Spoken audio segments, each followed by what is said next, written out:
The Ulysses, man's greatest achievement, a ship capable of travelling to distant galaxies, but a freak accident leaves the ship helpless. Its AI, damaged, dangerous, plays a deadly game with the two surviving members of the crew. If they indulge the machine's newfound passion for science fiction and fantasy trivia, it will permit limited access to the astrogation matrix and star drive. For astronauts Clive Ashenden and Rob Wickens, the choice is clear. If they ever want to see Earth again, they must define the A to Z of SFF.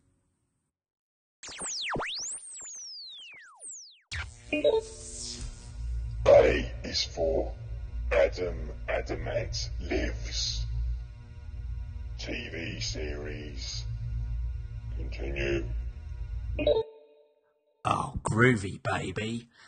No, this is a good one. I like this show an awful lot. Adam Adamant Lives, 1966, I think. Yeah, 66 to 67. Indeed. Great little piece of pulp TV. Unfairly, to my mind, maligned as an Avengers rip-off. It's very much its own beast, and really, really good fun. Yeah, absolutely. I mean, originally this was two series, so 29 episodes and a pilot. Sadly, only 17 episodes survive. But what wonderful, fun episodes those are. Absolutely. I mean, 17 episodes is still a good chunk of material, and you do get a real great sense of what was going on at the time. Let's quickly run through the story as it stands. Adam Adamant is he's a gentleman adventurer. Yes, from the Victorian/Edwardian era. Yeah. Frozen in the year 1902. Indeed, an evil plot by his villainous foe, the Face. Sorry, let me get the tone of that right. The Face. Yes. Who's basically this guy in a leather gimp mask who whispers like this all the time, and basically freezes Adam Adamant in a block of ice, as you do, and Adam Adamant reawakes in 1966. That's right. Yeah. To find that his gentleman adventure skills are still required. Yep, and luckily he's not alone. He finds a fan in the person of Georgina Jones. Georgie Jones. Yep. Yeah, he's a real hip swinging chick. She whizzes around on a motor scooter. She wears sort of mod trousers and mod shoes and all that kind of thing, and works for a swinging discotheque. That's right. She likes dancing to the latest beat music. Daddy-o, she's hip to that trip. She is, but you know, the only drugs that she's high on are wine and life, Rob. Indeed, and admiration for Adam Adamant. Yeah, she has a massive crush on him, and basically proceeds to sort of inveigle her way into his life, and sort of basically try and help him cope with with all the changes that have happened since he sort of went away. And what you get is this really nice culture clash of these different values, his chivalrous but very sexist views on women, and his idea that you know that sort of that the world has sort of corrupted and come down from its sort of peak, you know. So you and there's this really nice effective sequence where he wakes up in the sort of first episode of Vintage Year for Scoundrels, and he sort of staggers out into Piccadilly Circus, and there's all these lights and kind of craziness, and it's a really nicely sort of directed sequence where you see his sort of disorientation, and he's sort of stumbling out, and apparently they actually sort of, you know, they actually sort of filmed it guerrilla style, where he just staggered out in full sort of Edwardian evening, dressed into the middle of Piccadilly Circus and was sort of waving a sword stick around, and sort of cabbies are sort of like beeping at him and stuff like that, and they ran away before the police came. So yeah, it's really nicely done. So he has an ally in Georgina, and then in episode 2, he also meets William E. Sims, who is a he's a Punch and Judy man. He's a Punch and Judy man with a stage background in sort of music hall and things like that, who he hires as his manservant because he also has those skills. So you get he's wonderfully played by Jack May, and who's also A for Andromeda in a small role. Oh, yeah. Okay, interesting. So yeah, he's kind of on the one hand very much like the Sir is out at the moment, sort of very prim, and then the next moment he'll break into a naughty limerick. So indeed, it's a lot of fun. Yeah, Adam Adamant played gloriously by Gerald Harper. Yep, great.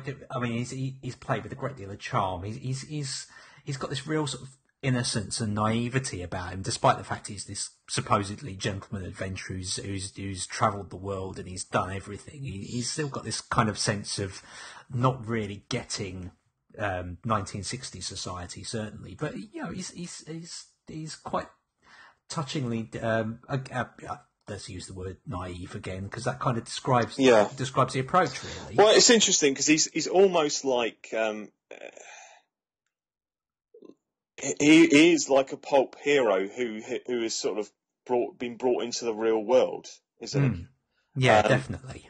And so you almost I hesitate to compare this to the Last Action Hero, but this is almost like that done well.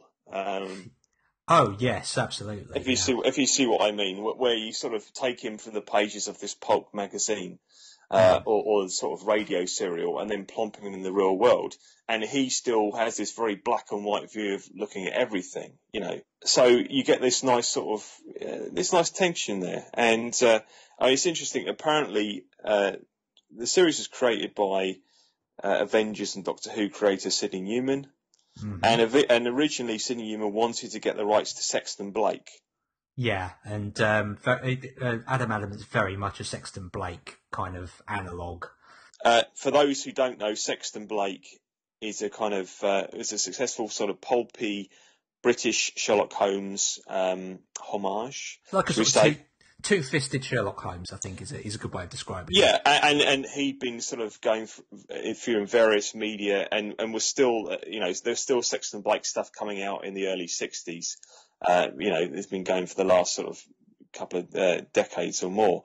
But he couldn't get the rights to it, so they decided they were going to do their own version. So, yeah, you end up with this, I guess, almost Captain America-like set up where our hero is frozen in ice and then thawed out in the present day to fight evil, and has this very black and white way of looking at the world, almost slightly naive. Yeah, it's there's this wonderful sequence again in the first episode when he's kind of woken up and he spends a night in Georgie Jones's flat, and somehow comes to the conclusion that the only reason that she's allowed him to do so is because she's a prostitute.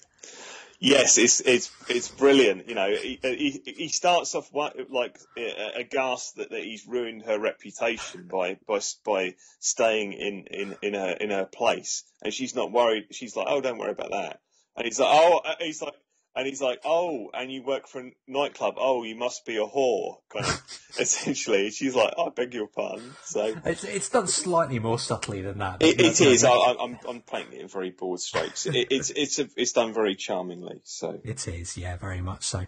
I think charm is the best word to use when you're talking about this series, because it doesn't have the slightly kinky edge that, say, the Avengers had, or it's been compared also to things like Austin Powers. But really, what you've got here is something that's got this. It's its own thing, and it is a lot of fun to watch. Yeah, charming. I mean, despite in one sense, it is trying to sort of do the Avengers sort of like that, the kind of the male female team bit, but it does it in such a different way that it you know, that it does have its own thing, and in a way it's almost more trying to kind of get the sort of tone of the sort of ITC shows, things like The Saint or Danger Man. Yeah, very much so.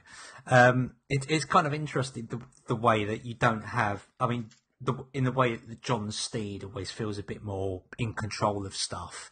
You're never quite sure what sort of state Adam Adamant's going to get himself into, and he does got to sort of launch himself into situations without really thinking about what he's doing. Well, I mean, you almost are sure though, because in almost every single episode, there seemed, you know, especially in the first series, there always seemed to be a bit where he would be knocked unconscious or drugged or hypnotized, and then he would have these sort of acid-style flashbacks to the moment where he is trapped and frozen in time, where you get this sort of wonderful shot of him sort of falling in slow-mo into darkness, and then the eyes of his lady love Louise, who betrayed him, to the face, sort of like blinking and repeating these words about how he's oh so vulnerable.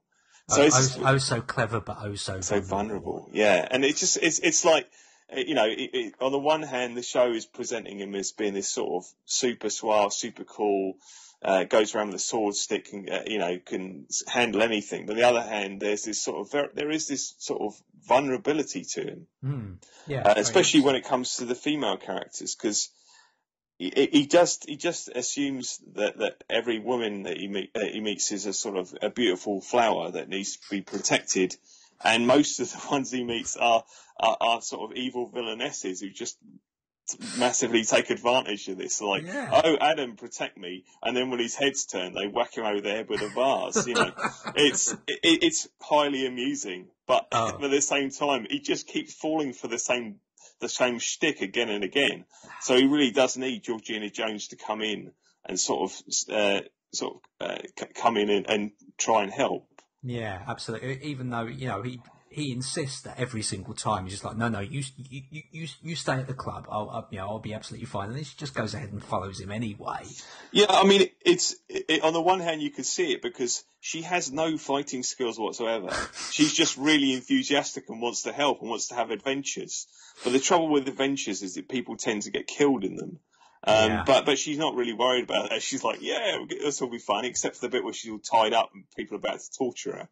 I mean, when it comes to the killing thing as well, I mean, it's quite a bloodthirsty show, really. I mean, it changed slightly in the second series, which sadly most of which is missing. But in the first series, you get stuff you wouldn't get in the Avengers. He does properly run people through with his sword stick and cut their throats. Like that. Yeah, he does like running people through. Yeah, so if you're evil, then he will cut you down. I mean, it's not done in a bloody way. It's done, you know. Oh, it's all very theatrical. It's all very sort of holding a sword stick in the elbow that's facing away from the camera. Yeah, thrusting people like under the armpit, that sort of job. As it were. But you know, he does just kill a lot of people, and they sort of tone it down as it goes on, and it sort of make it so that he's only ever sort of fighting two or more people at one go, as well, and then introduce a bit more sort of poetic justice, sort of irony, where the villains often sort of perish by their own nefarious devices or weapons, but still, you know, there's a lot of killing people with edged weapons. It's true. Yeah, killing people with edged weapons and then just walking away laughing, which is even more disturbing, really. Yeah. Let's talk about something not so disturbing, which is the really memorable theme music. Oh yeah. It's a beautiful title sequence anyway, and the theme music's just great fun. Oh, it is. I mean, you know, the creators have talked about how they wanted a sort of Shirley Bassey style song, and they get Kathy Kirby in to sort of belt one out, and it's written beautifully by Hal Shaper and David Lee, and it's just sort of one of the things that sticks in the mind. And I think if people have watched it in the past, the memories they probably have of it are that weird trippy sequence that gets repeated a lot, where Adam Adamant goes unconscious and flashes back, because you keep getting those repeated images constantly, at least once an episode, it feels like. Yeah, certainly for a lot of them, and the theme music, which is just wonderful, and it's all this wonderful Art Nouveau graphic design as well. Yeah, and it's brilliant stuff.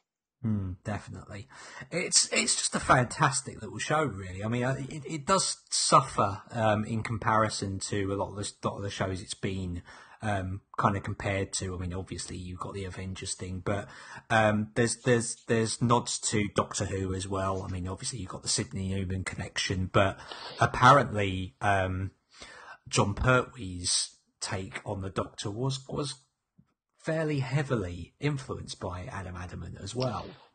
Yeah, and I think you really see that in the very first episode of Spearhead from Space, where he wakes up in the hospital and he has this sort of, and the fact that he's wearing the sort of the opera cloak and the frilly shirt, and there are certain sort of aspects you could definitely see there. I think. I mean, certainly Pertwee is the most sort of fightingest Doctor, and he's quite happy to go sort of herring off around the country in souped up customised vehicles, which of course Adam Adamant does as well. He whizzes around in a Mini Cooper that's been quite heavily customised. Yeah, Mini Cooper S. Yeah, that's the one. Yeah. I mean, I've thought certainly when I was watching the first episode that I was reminded very heavily of David Tennant. Certainly in the first episode that David Tennant had as Doctor Who, that kind of the sort of flailing, kind of not quite being in control of himself kind of thing going on there. Yeah, I mean that may be partly because Gerald Harper was very short-sighted, and yes. and apparently it was dangerous when you were sword fighting with Gerald Harper, because he didn't have any. This is pre-contact lenses, so no real depth perception there, and he'd go for it. He'd go full on. I mean, there's some great sword fighting sequences that actually look very, very skillful compared to some of the actual just sort of sort of melee, body fighting, which is pretty much people just like hurling themselves into tables. The melee body fighting is of the 60s Batman sort of style of fighting. It's sort of everything's a little bit slower than it would be in real life, and a little bit hokier, but fun. Yeah, absolutely. Yeah, a lot of hurling yourself at other people and then sort of taking it to the floor and that kind of dealy. But it's just such a great little show. I mean, it's a shame. I mean, in series 2, the Face returns, which is fantastic. But sadly, the 6 episodes he was in are mostly missing, so we've really only got a couple there. But it's still great that his arch nemesis also froze himself in time, and had Louise sort of like come and sort of chop up the generators every now and then and make sure he was still alive. Just so that he could be unthawed and mess with Adam Adamant later. Now that's commitment to the cause. And he's never caught by him. He's always got like a sort of secondary villain who's sort of whose schemes he's overseeing, sort of like a Blofeld figure, where it's sort of he's just in the background, in his leather mask, talking like that the whole time. Adamant. It's just what you want, really, isn't it? Fantastic. Absolutely, yeah. And I mean, you can watch a lot of this stuff. It's available on the all kinds of video networking throughout the galaxy. So do yourself a favour and fire up whatever search engine you prefer best, whether that be Google or you know, Bung or whichever one works best for you, and you should be able to find some episodes of Adam Adamant that will tickle your fancy. Yes, it's thoroughly groovy and worth your time.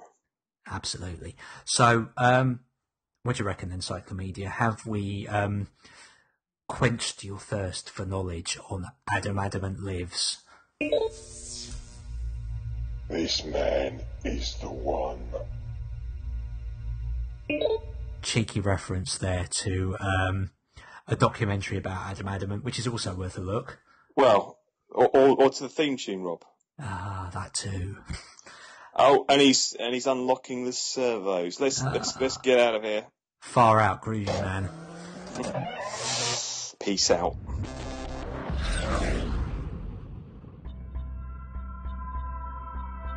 The A to Z of SFF was written and performed by Rob Wickings and Clive Ashenden. The show was produced and edited by Rob Wickings at All Hallows Post of Reading, the finest sound available anywhere. Would you like to know more? Go to www.theatozofsff.com. Like us on Facebook as the A to Z of SFF, or follow us on Twitter at the A to Z of SFF.